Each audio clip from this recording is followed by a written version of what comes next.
Bismillahirrahmanirrahim. Assalamualaikum warahmatullahi wabarakatuh. Perkenalkan, saya Ustamin Arifin, tempat tinggal di Medan, salah satu dari pengurus dan yang ikut di Koperasi KSU Karya Bangsa.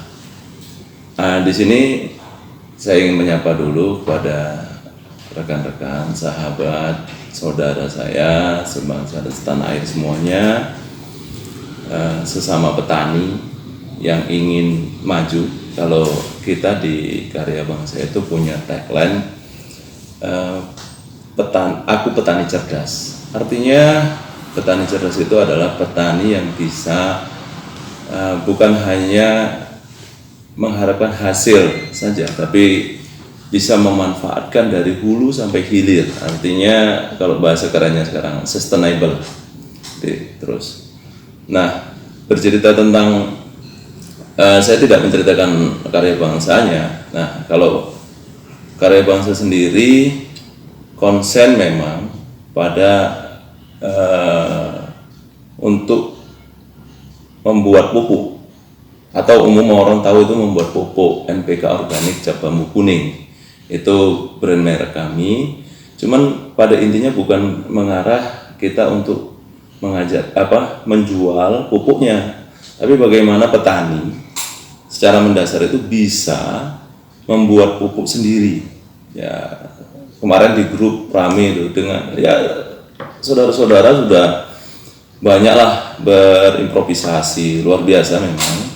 Ada dengan beberapa kotoran hewan seperti halnya kotoran dari sapi, dari kambing, dari kotoran ayam, luar biasa. Memang kami konsen justru tidak ke sana, walaupun bisa kita olah, tapi kita konsennya adalah ada bahan baku yang melimpah di Indonesia ini, yaitu dari limbah kelapa sawit. Karena secara logik, kenapa kita mengambil limbah dari kelapa sawit? Ya karena pertama bahan bakunya tadi banyak. Yang kedua, logikanya adalah apa yang seperti kita, apa yang kita asalnya dari tanah kembali ke tanah, pasti memanfaatkan semua yang ada dari tanah. Nah, begitu juga sebetulnya pupuk yang akan kita buat itu asalnya dipupukkan untuk tanaman, pasti asalnya juga dari tanaman. Nah, karena limbah pabrik kelapa sawit itu saya yakin melimpah. Hampir semua pulau di kita itu punya ada pabrik kelapa sawit. Ya mungkin Pulau Jawa saja yang tidak ada, tapi hampir semua pulau ada. Pabrik kelapa sawit yang kapasitas 30 ton per jam itu pernah kita riset, artinya kita coba, kita hitung, itu sampai bisa 16 ton per hari akan bakal jadi pupuk. Pupuk organik kita ini memang selain kita mau menciptakan pupuk tadi, juga kita ingin menyelesaikan masalah limbah dari pabrik kelapa sawit itu. Dari limbahnya itu banyak macamnya. Mungkin kalau kita yang tahu, hampir semua yang di Sumatera, Kalimantan, Sulawesi, bahkan di Papua hari ini juga ada. Itu kan limbahnya bermasalah sama masyarakat. Yang kita maksud adalah pertama limbah padat, yaitu yang kita manfaatkan nanti itu dari tandan kosong, orang bilang tangkos atau jangkos, jangan kosongnya. Yang kedua adalah limbah dari selat dekanter, kalau dia pakai dekanter, atau limbah yang lumpur, orang bilangnya blended solid, itu di kolam limbah. Itu setelah kolam 3 atau 4. Nah, kalau kita mikro nggak kita ambil. Yang kita manfaatkan limbah lumpur yang orang sebut tadi blended solid itu tadi, atau selat orang ngomongnya. Itulah bahan baku utama kita. Bahkan beberapa petani kita juga melakukan di Langkat, di Asahan, di Jambi bahkan ada, itu dengan manual, pure manual, semuanya dilakukan manual. melibatkan ya justru lebih banyak melibatkan banyak pekerja. Nah, kalau dengan machinery, dengan terintegrasi dengan pabrik kelapa sawit ya lebih bagus. Kita bahkan bisa produksi sangat besar, bisa 30 sampai 50 ton per hari. Sebetulnya pernah kami lab bawa ke Puslitbang Pertanian Bogor. Kami terkejut ketika kita dibilang pupuk kita ini bukan pupuk tanaman. Kalau pupuk itu bukan untuk pupuk tanaman, jadi pupuk apa? Tanaman itu nggak perlu dipupuk, Pak, sebenarnya. Jadi pupuk Bapak ini memang bukan pupuk tanaman, tapi pupuk tanah. Artinya pupuk Bapak ini adalah memupuk tanah untuk mengembalikan unsur hara tanah. Jadi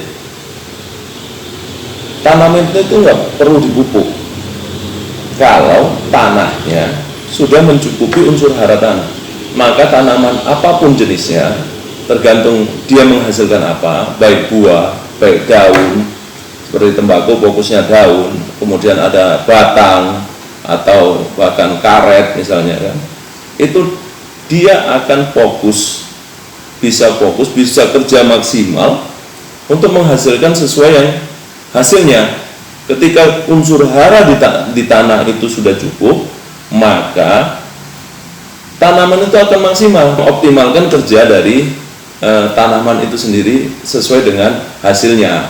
Kalau dia tanaman buah, ya dia fokus akan buah. Kalau dia batang, tadi yang kita ambil akan batangnya cepat besar, artinya maksimal besar. Kalau dia daun, maka daun. Bapak Ibu, saudara-saudara setanah air, kembali lagi ke tadi ya. Kalau kita ingin mungkin tahu, nanti sedikit kita buka bagaimana sih teknisnya pupuk kita itu diolah. Pertama itu kita butuh 2 bahan baku dari pabrik kelapa sawit. Ya, kita kembali lagi ke cerita pabrik kelapa sawit karena bahan bakunya di sana. Pertama jangkos, Bapak Ibu. Jangkos itu hampir 20% dari total produksi pabrik kelapa sawit itu akan jadi jangkos. Jadi kalau misalnya dia 30 ton per jam, dia kerja 20 jam saja memproduksi, maka ada 600 ton. Maka jangkosnya lebih kurang ya 100 sampai 120 ton itu per hari. Itu luar biasa. Kalau dia punya kebun ya mungkin saran dari Badan Lingkungan Hidup harus diserak di kebun. Kalau bagaimana dia nggak punya kebun, mau dibuang kemana, kan gitu. Nah, itu pasti masalah dan problem bagi pabrik kelapa sawit. Nah, ini peluang bagi kita. Pertama peluang, ya tadi kita bisa manfaatkan itu, kita bisa ambil atau kita bisa nanti ajak kerjasama pabrik tersebut, kita kasih tahu cara mengolahnya. Yang kedua limbah selat, lumpurnya itu juga sama, hitungannya saya rasa hampir ya 20% juga, karena paling hasil dari pabrik kelapa sawit itu untuk jadi CPO, dan CPO itu paling tinggi juga ya 24% rendemen dari situ kan itu. Jadi mungkin sisanya ya di belasan persen itu akan jadi lumpur selat blended ini atau selat dekanter juga. Nah ini sangat juga besar. Saya yakin kalau kita pernah di areal sekitar rumah kita atau nggak jauh dari ya di kabupaten kita lah itu kan, rata-rata di kabupaten pabrik kelapa sawit ini itu saya yakin kalau melihat kolam limbahnya itu bukan kecil ukurannya, minimal saja 20 kali 50, kedalamannya itu 5 sampai 7 meter bahkan pabrik kelapa, dan itu penuh semua. Aroma baunya itu sangat menyengat juga.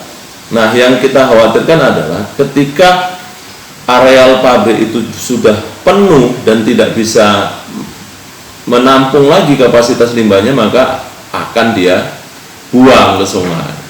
Nah ini efeknya apa? Ini pasti mengganggu buat masyarakat sekitar. Nah justru itu kita punya solusi, dan ini kami mengajak bapak-bapak dan ibu-ibu semua setanah air, senusantara ini untuk yuk ini kita selesaikan ya bareng-bareng yuk. Ini ada masalah kita selesaikan dan ada solusinya untuk baik dari pabrik ataupun bagi petani kita yang kesusahan hari ini mendapatkan dan menemukan pupuk. Nah itu. Nah jadi dua bahan baku utama ini yang menjadi dasar kita. Nah artinya tadi limbah kita korek itu pasti menguntungkan dari pihak yang memiliki pabrik kelapa sawit, atau saya singkat nanti PKS saja ya Bu. Jadi tiap PKS itu punya kolam, kita korek, kita manfaatkan tadi selatnya itu untuk bahan baku utama pupuk itu. Dan ini sebetulnya kalau kita bisa sampaikan ke pabrik tersebut itu bisa gratis, bisa free, bahkan ya karena dia itu sudah bersyukur diambil limbahnya, kan itu kan. Ya pun kalau biayanya paling biaya angkut atau biaya koreknya saja, tapi kalau nilai limbahnya gratis. Nah Bapak Ibu,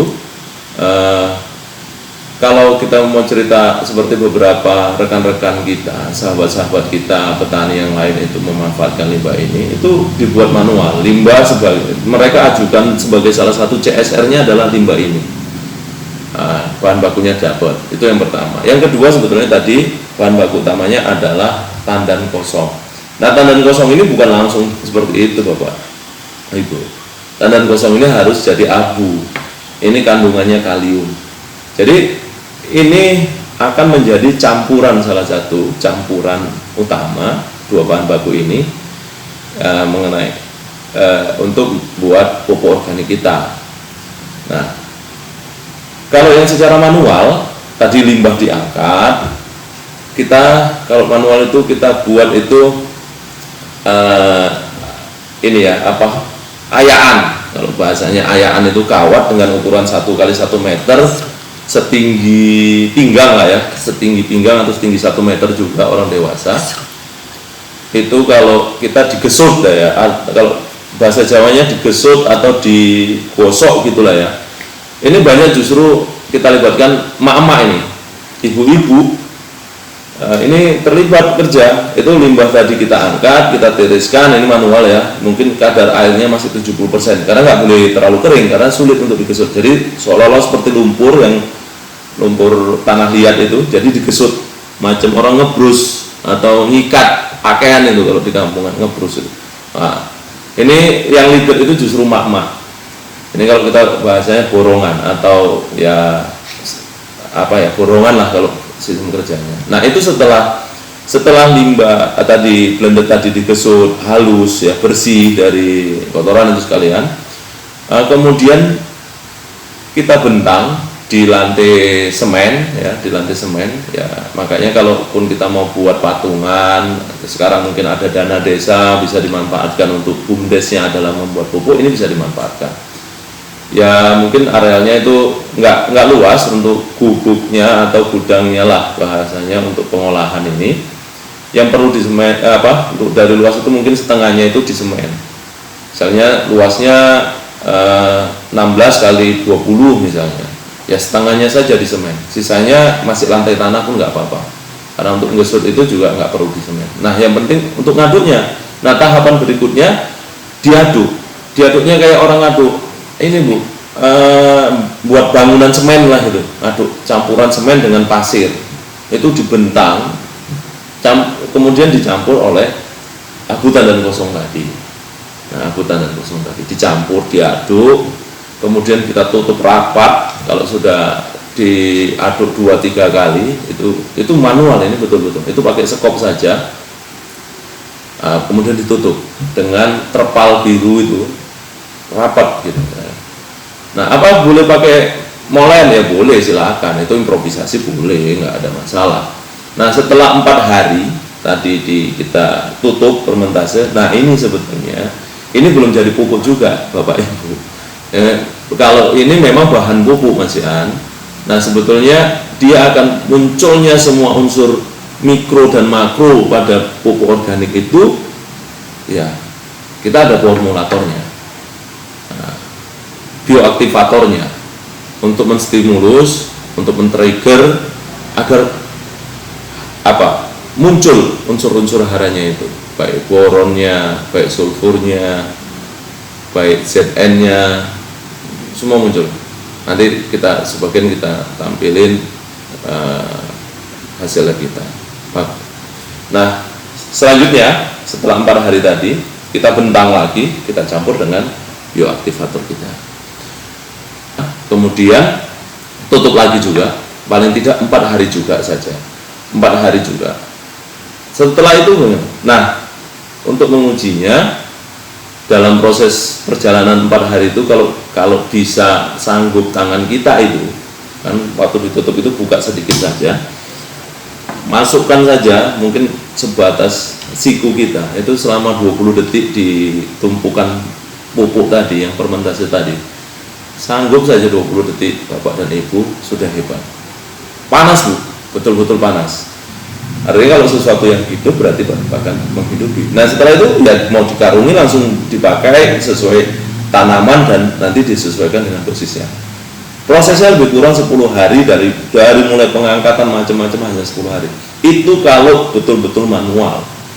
Nah jadi sangat sederhana teknologi kita, ya high tech sebetulnya, sangat sederhana. Ini kita, koperasi kita Karya Bangsa, ini salah satu karya anak bangsa. Inilah salah satu solusi yang bukan salah satu, kami rasa ini memang betul-betul solusi buat pabrik kelapa sawit, buat petani sekitar, gitu kan. Nah artinya kalau dengan tadi petani-petani yang sudah berimprovisasi dengan macam-macam bahan macam-macam, ya monggo silakan, luar biasa. Tapi ada potensi besar yang bisa kita manfaatkan bersama-sama, kita bergandengan tangan semua, kita bisa buat sama-sama ini, kita dalam satu kemitraan di koperasi, ya, kita bangun bersama seluruh Nusantara ini untuk menghasilkan pupuk yang berkualitas, yang nggak mahal, tapi nggak murahan. Saudara-saudara setanah air, ya mungkin dari penjelasan saya tadi panjang lebar mana-mana, intinya saya yakin Bapak dan Ibu semua ingin banyak tahu hal bagaimana sih caranya dan mengulik-nguliknya ini, ya boleh nanti yang belum jelas atau kurang paham atau keinginan tahunya ingin bertanya, boleh kita langsung dijabri saja ke saya, ke Mas Adi, ke nomor di bawah ini, ya. Ada nomor di bawah ini, silakan saja dijabri via WA boleh, via telepon juga boleh. Mungkin itu saja dari saya, juga rekan-rekan yang lain di Karya Bangsa, titip salam buat sahabat dan saudara-saudara se-Nusantara. Semoga kita menjadi petani cerdas, petani mandiri, yang juga kita bisa berdedikasi memberikan hasil yang bermanfaat juga bagi keturunan kita ke depannya. Itu saja dari saya. Wassalamualaikum warahmatullahi wabarakatuh.